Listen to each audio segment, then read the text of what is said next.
Assalamualaikum teman-teman. Bagaimana kabarnya hari ini? Mudah-mudahan semuanya sehat walafiat. Oke, kita kembali lagi belajar, yaitu belajar TIK atau biasa disebut dengan pelajaran komputer. Nah, materi kita hari ini di kelas 5 adalah cara kerja sistem komputer. Ya, jadi cara kerja sistem komputer. Kita hari ini akan mempelajari cara kerjanya gimana sih komputer itu, kok enak kita gunakan. Oke. Yang pertama, nah, komputer itu merupakan rangkaian dari berbagai komponen periferal. Coba kalian tahu nggak apa artinya itu periferal? Nah, periferal itu adalah perangkat input atau output yang merupakan bagian dari pendukung utama. Jadi periferal adalah perangkat input atau output yang merupakan bagian dari pendukung. Kalau tidak ada di antara input atau output, maka kinerja komputer tidak akan maksimal. Input adalah masukan, output adalah keluaran. Ya. Nah, kita akan bahas lebih lanjut. Kemudian, secara garis besar, komputer itu terdiri dari 4 komponen. Nah, 4-4-nya ini harus ada. Kalau ada salah satu yang hilang, maka kinerja komputer tidak akan maksimal atau mungkin malah tidak bisa dipakai. Karena apa? Tidak ada satu hal. Nah, yang pertama tadi Bapak bilang ada 4. Yang pertama adalah input device. Nah, input device itu dalam artinya adalah perangkat masukan. Nah, artinya perangkat masukan adalah yang digunakan untuk memasukkan perintah ke dalam komputer. Komputer tidak akan bisa beroperasi sendiri tanpa ada orang yang mengoperasikannya. Secanggih apapun komputer, tapi kalau nggak ada orang yang mengoperasikan, komputer itu hanya benda mati yang tidak bisa digunakan. Makanya harus ada orang yang mengoperasikan dan harus ada perangkat masukannya. Yang pertama, perangkat masukan apa? Ya, ada mungkin kalian sudah tahu. Itu adalah mouse. Mouse adalah wajib. Mungkin kalau di laptop nggak ada mouse ya. Kalau di laptop atau notebook, mouse-nya nggak ada. Gantinya adalah touchpad atau papan yang digunakan untuk menggantikan mouse. Nah, mouse ini fungsinya untuk apa sih? Sama, yaitu memasukkan perintah. Nah, memasukkannya lewat apa? Nah, kalau kita pegang mouse, nanti di layar monitor akan muncul panah. Nah, panah itu akan menuju yang kita gerakan. Contoh, mouse-nya kita gerakan ke kanan, otomatis panah tersebut akan pindah ke kanan. Nah, cara memasukkan perintahnya bagaimana? Kita klik atau kita tekan mouse-nya. Nah, kalau kita sudah tekan mouse-nya, otomatis kita sudah memberi perintah kepada komputer. Nah, kalau udah diperintahkan, otomatis akan diproses sama komputer. Yang pertama adalah perangkat masukan adalah mouse. Yang kedua, nah ini kalian sudah sangat paham, keyboard atau papan untuk mengetik angka, mengetik huruf, atau mengetik tanda baca. Tanpa adanya keyboard, kita tidak bisa mengetik. Nah, mengetik itu juga sama, memasukkan perintah. Kalian buka aplikasi untuk mengetik surat. Nah, kalian ingin menulis, nah harus memasukkan perintahnya. Gak mungkin dong tiba-tiba komputernya nulis sendiri tanpa ada yang menekan tombol-tombolnya. Nah, itulah fungsinya daripada keyboard, memasukkan angka, huruf, ataupun tanda baca. Yang berikutnya, nah ini yang para gamer nih, yang jago game, yang hobi game pasti sudah paham. Ya, itu namanya joystick. Ya, biasanya ada di PS, tapi main game nggak harus di PS. Pakai joystick bisa juga di komputer atau di laptop. Nah, itu juga sama, memasukkan perintah kepada aplikasi game. Ya, contoh balapan, ya, belok kanan, belok kiri, maju mundur, bisa menggunakan joystick. Yang keempat ada, nah ini benda ini sering ada di fotokopian atau percetakan. Nah, alatnya bernama scanner. Ya, jadi scanner itu berfungsi untuk menyalin. Nah, contoh kamu membawa ijazah SD. Nah, supaya bisa awet, supaya bisa ada fotonya, nah kita scan. Jadi nanti scan ini digunakan untuk menyalin atau memfotokopi, ya, berupa file digital atau berupa foto. Yang kelima, nah udah paham lah, mikrofon. Nah, mikrofon juga sama, digunakan untuk memasukkan suara kita. Contoh, kalau sekarang kan banyak youtuber kan, kalau kalian apalagi yang anak lelaki ya suka nonton YouTube tuh, ada game-game tuh kan. Nah, mereka main game terus ada suara komentar mereka, itu pakai mikrofon. Termasuk Bapak sekarang juga pakai mikrofon. Nah, jadi perangkat masukan adalah perangkat yang digunakan untuk memasukkan perintah.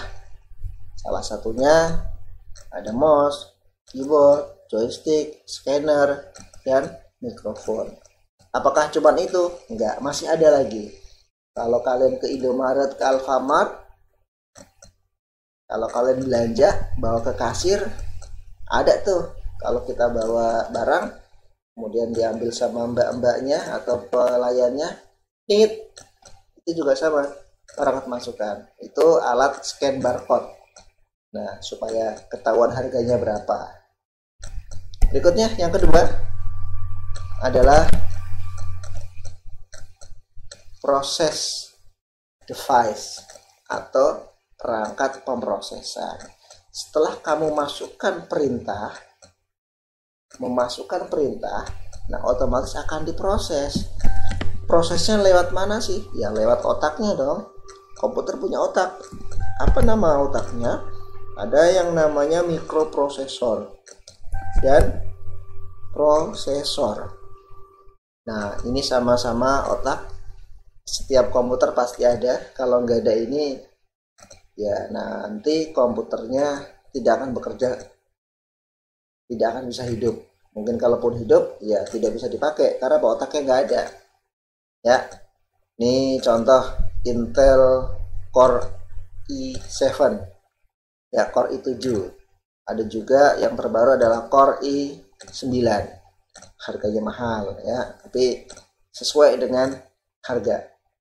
Semakin tinggi prosesornya berarti semakin cerdas, semakin pintar prosesornya, semakin cepat dalam memproses data. Jadi yang nomor 2 adalah perangkat pemrosesan. Setelah tadi dimasukin perintahnya, nah akan diproses sama prosesor ini. Mau ngapain nih? Nah, diproses di sini. Kemudian setelah diproses, yang ketiga adalah harus ada yang namanya storage device atau perangkat penyimpanan. Nah, semua yang kita lakukan di komputer atau di HP supaya nggak hilang harus disimpan. Apa alat untuk menyimpannya? Nah, mungkin kalian belum pernah lihat ini ya, tapi mungkin orang tua kalian sudah pernah melihatnya. Ini adalah alat untuk menyimpan data yang sangat tenar pada zaman dulu. Namanya disket. Ya, disket ini ukuran memorinya sangat kecil. Ya, sekitar 1,4 MB. Ya, 1,4 MB. Satu foto aja nggak cukup. Tapi pada zamannya disket ini adalah barang yang sangat wah. Kenapa? Bisa digunakan untuk menyimpan data atau file. Nah, tapi sekarang disket ini sudah jarang. Apalagi mungkin sudah nggak ada ya. Jarang sekali ada komputer, laptop yang masih menggunakan disket untuk media penyimpanannya. Nah, selain disket ada yang namanya CD atau compact disc atau kaset. Ya, CD, DVD sama ya, atau kaset. Ini sama. Semakin kesini CD ini semakin menghilang. Ya, kalau dulu kita pengen nonton film, nonton musik, kita bisa beli ke tukang kaset. Bang, beli kaset bang. Nah, kaset musik. Nah, seperti itu. Ini juga sama, media penyimpanan. Nah, musik tersebut disimpan ke dalam kaset. Tapi seiring berkembangnya zaman, kaset ini pun sama, semakin lama semakin hilang. Digantikan dengan yang lebih modern. Nah, ini mungkin kalian sudah pernah melihat, Bapak sudah pernah melihatkan di lab komputer ya. Ini namanya hard disk. Nah, hard disk ini setiap komputer, setiap laptop pasti punya hard disk. Kenapa? Untuk menyimpan semua data-data yang kita buat di komputer. Nah, ukurannya sangat jauh. Kalau disket tadi hanya 1,4 MB. Kalau CD itu kurang lebih 700 MB. Tapi kalau hard disk itu bisa puluhan bahkan ratusan gigabyte. Bukan lagi MB tapi gigabyte. GB ya. Nah, berikutnya selain hard disk yang besar, ada lagi zaman sekarang yang lebih kecil lagi, namanya flash disk. Nah, flash disk ini ukurannya sangat kecil, tapi memorinya lebih besar daripada disket dan CD atau kaset. Bahkan ukurannya sama dengan hard disk. Ya, ada yang 2 GB, 4 GB, 8, 16, 32, 64, bahkan sudah ada yang ratusan GB atau gigabyte. Nah, inilah perkembangan zaman untuk perangkat penyimpanan. Ya, mungkin kalau yang sekarang kita sering lihat adalah flash disk. Hard disk ada, cuman mungkin jarang dilihat karena letaknya di dalam komputer atau laptop. Kaset pun sekarang sudah jarang ya. Kalau dulu Bapak punya yang namanya alat pemutar kaset ya, digunakan untuk nonton film atau nonton musik. Tapi sekarang sudah nggak ada. Kenapa? Digantikan dengan hard disk atau flash disk. Jadi setelah dimasukkan perintahnya, kemudian diproses, jangan lupa disimpan biar nggak hilang data-data kalian. Kemudian yang keempat, ada yang namanya output device atau perangkat keluaran. Nah, kita bisa melihat hasilnya, kita bisa melihat apa yang kita kerjakan kalau ada perangkat keluaran. Keluaran apa sih, Pak? Nah, contoh, ada yang namanya printer. Nah, printer ini adalah perangkat keluaran yang mengeluarkan tulisan atau gambar atau foto. Contoh, kalian gambar di Paint, gambar rumah, gambar pemandangan. Ya, kalau hanya disimpan di komputer kan lihatnya hanya kalau komputernya nyala. Nah, kalau kalian ingin melihatnya setiap hari, bisa dicetak menggunakan printer. Nanti bisa dipasang di tembok. Nah, printer ini banyak jenisnya. Ya, jadi ada yang kertas A4 legal, atau mungkin sekarang ada printer yang bisa mencetak untuk spanduk. Itu namanya plotter ya, bisa mencetak bermeter-meter. Kemudian perangkat keluaran berikutnya ada monitor. Nah, monitor ini bukan TV ya, monitor. Nah, monitor ini adalah perangkat keluaran. Ngeluarin apa? Yang ngeluarin gambar.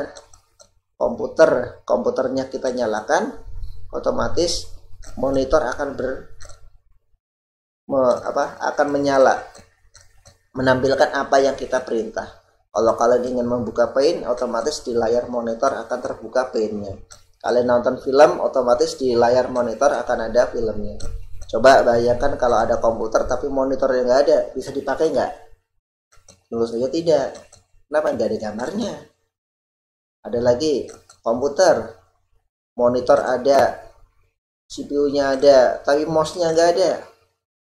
Pak, kan saya pakai notebook, Pak, laptop, nggak ada mouse bisa? Ya, bisa. Tapi kalau komputer biasa tanpa adanya mouse, nggak akan bisa. Perangkat keluaran berikutnya nih, kalau untuk mendengarkan musik kita perlu yang namanya speaker atau headset ya. Kalau speaker kan kencang ya, kalau pengen nggak berisikin orang kita pakai yang namanya headset. Nah, ini adalah perangkat keluaran. Tanpa adanya ini komputer tidak akan sempurna. Jadi materi kita hari ini adalah mengenal cara kerja sistem komputer. Nah, komponen utamanya ada 4 tadi ya. Perangkat masukan, input device, perangkat pemrosesan atau process device, ada perangkat penyimpanan, storage device, dan yang keempat perangkat keluaran atau output device. Nah, jadi kalian, Bapak yakin sudah paham apa yang tadi Bapak terangkan. Nah, tugas kalian hari ini adalah tolong dicatat di buku tulis apa yang sudah tadi Bapak terangkan ya, dari awal sampai akhir. Catat baik yang ada di layar yang sudah Bapak tulis atau yang Bapak terangkan saja. Tolong hal-hal penting tolong itu ditulis di buku tulisnya, karena ya kita sekarang belum bisa bertatap muka langsung di sekolah. Mudah-mudahan kita bisa cepat bertatap muka di sekolah, semuanya normal kembali ya. Jadi tugasnya tulis hal-hal penting dari materi ini, baik yang sudah Bapak tulis di layar atau yang Bapak ucapkan. Paham ya tugasnya? Nah, untuk tugas berikutnya nanti kita pertemuannya akan datang. Mudah-mudahan kalian paham apa yang tadi Bapak terangkan. Terima kasih atas waktunya. Semangat selalu buat kalian. Wassalamualaikum warahmatullahi wabarakatuh.